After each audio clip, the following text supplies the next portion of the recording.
Man, how are you and Sauce Walka these days? Hey, you know what's crazy, man? Me and Dog had an opportunity, man, for the first time, man, since 2017, to sit down and have dinner, man. We ate, man, for about 2.5, 3 hours, man. I was the first that were gonna sign the Sauce Twins. Not Blicker. But you No, okay. So he got a Blicker, story too. no. Okay. Blicker was over there, rest in peace, Rest in Nut, peace for real. For and real. Nut too, RMG. OMG Nut. Yeah, Dang. rest in peace, both them guys, man. Keep busting. RMG was Keep the busting. first person that I ever met Sauce Walka through. Cause you know they all used to record over there For at sure. Nut Studio. Right. So fast forward, me and Doughboy Sauce was in. He wasn't in the feds though, but remember I told Yeah. you they held me at the county jail, right? So me and Doughboy was in the same dorm together. And fast forward when this Sauce came about, them was they had a record that they remixed with Yo Gotti. So they was like, man, them was them guys on that radio, man. You know what I mean? They had them on Mix Show. You know And what I'm this saying? is before Too Legit to Quit That's It. before Too Legit to Quit. Okay. They remixed the Yo Gotti record, and my brother, my blood brother, his name Mouse. Bang. Oh, No, I Bang, got okay. a next to the oldest name Bang. He used to hang out on that Bissonnette real heavy. So him and Sancho had a strong relationship. And he was like, man, you gotta hear these niggas. You know what I mean? And at the time, man, you know, I'm in the music real heavy. And he was like, man, you need to hear these niggas, bruh. And I heard them for the first time. And I identified with them, man, because they was talking, you know what I That- mean? yeah, They that was talking gang. language, Yeah. man. And I'm just like, damn, who the fuck these little niggas is? So he introduced me to him. I went out to Bissonnette, man, and my brother was driving my drop head this day, right? And he was like, man, come out here to the gas station. I pulled up at the gas station. Now, mind you, nigga, I ain't been out there in 10 years before that. But I just had to meet these two little niggas, man, because I'm just steady hearing good things about them. And it's really a little nigga that the public really sleep on, though, Which one? which is, in my opinion, this nigga really game related. In they circle? What? Oh, which one? Payday. Oh, come on now. No. I've been told him to rap. If he ever rap, it's over. Hey, listen. Please. He the first nigga that gave me, out of that bunch, gave me all my flowers publicly. Not He knowing- love you, man. Hey, he really do. I talked to him last night, matter of fact. Well, anyway, when I realized that he was affiliated with them, at the time the Sauce Factory wasn't created yet. Walt came to me, and we all met up at the DoubleTree Hotel after I met them at the on Bissonnette. I said, man, I want to sign these niggas. I told Doughboy. I said, man, I got to add it. And at the time, I'm like, T. Farris is pushing my to the max. He trying to get me that deal. See, I was supposed to be Money to Blow was supposed to be the first deal before 1501 got over there with 300. Right when he left Ruler, right? Right It was when he supposed to have been left the Ruler. break was you. It was me, and he went with Leo, and all us. We'll talk about it in a second. Yeah, we got We you. all sat down, and I was supposed to be in the first label deal that 300 gave out. So anyway, I wanted Sauce Twinz to be one of the first groups that I had, but I had a little out of Louisiana. I needed Remember 6 your- people. what was his name? No, you talking about Dirty Cash from Homestead. Yeah, right. Okay, so I was gonna have Kirko Banks. I was gonna have Dirty Cash. I was gonna have the Sauce Twins, Megan Thee Stallion.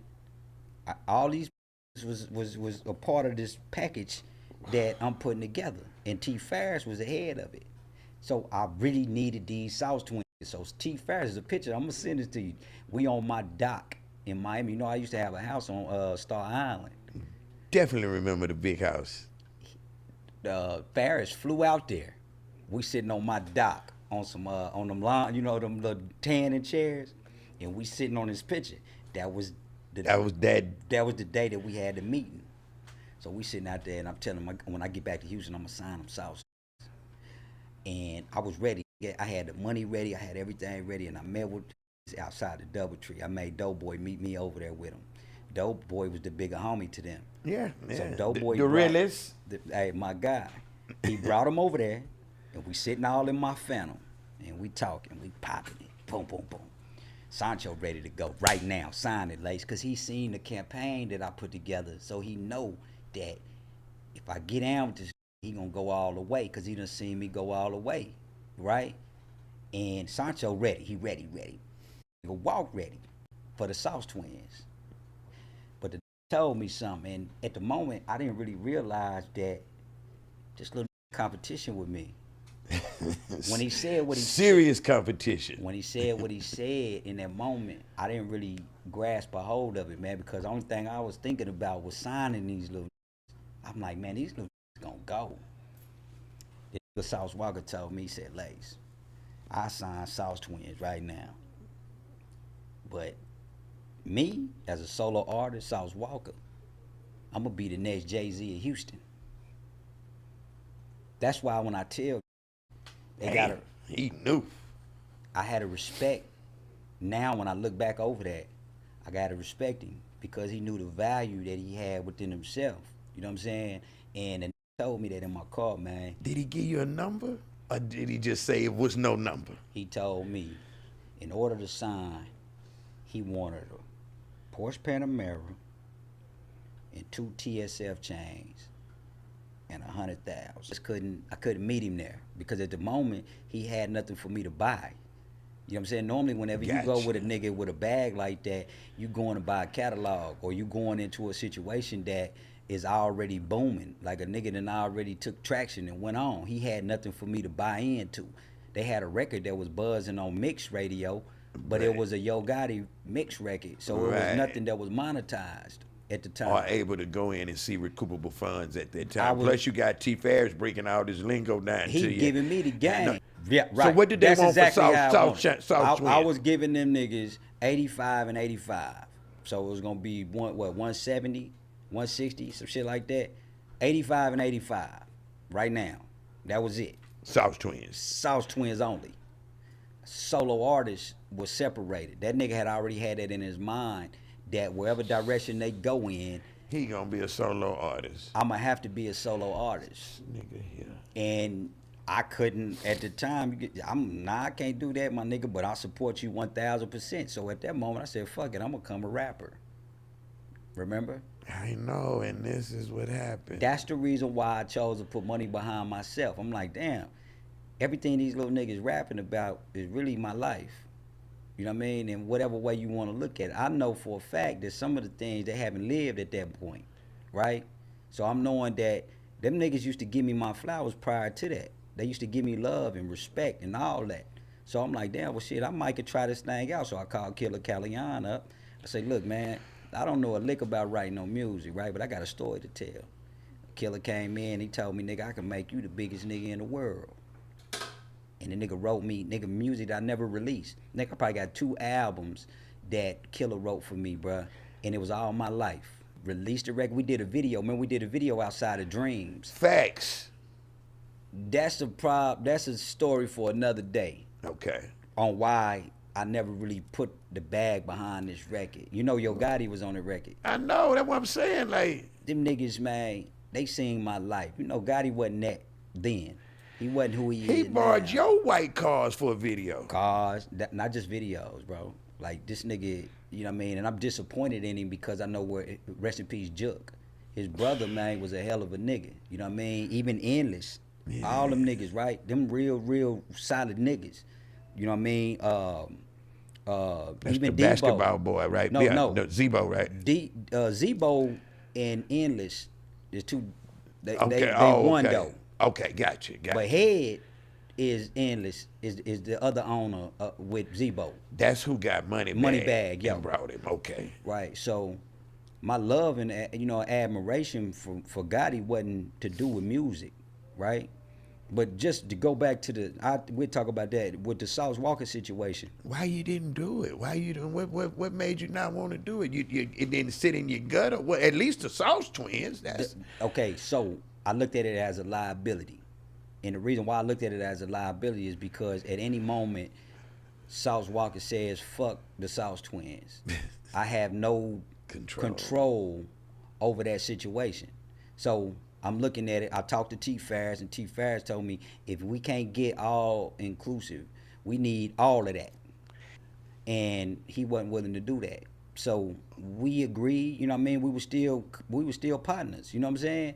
And I even told Sancho, I sign you. I said, nigga, I'll make you into a star, nigga. Sancho the star. That's a good nigga, man. Mr. Albert is Wrestler. a wrestler, right? So entertainment, it's in his genes, bro. He know how to entertain the crowd. So fast forward to me and his situation, right? I never was at Walt. That was never my intentions. I had a lot of love for the nigga, you know what I mean? Because he gave me a lot of love, man. So it was natural love. When it come to competition, Walk and I could never be in competition with one another. And the reason why is because anything that Walk does, I've already done it 5, 10 times. So everything you do, if we in a competition phase, you're gonna always be behind me. Mm-hmm. You know what I mean?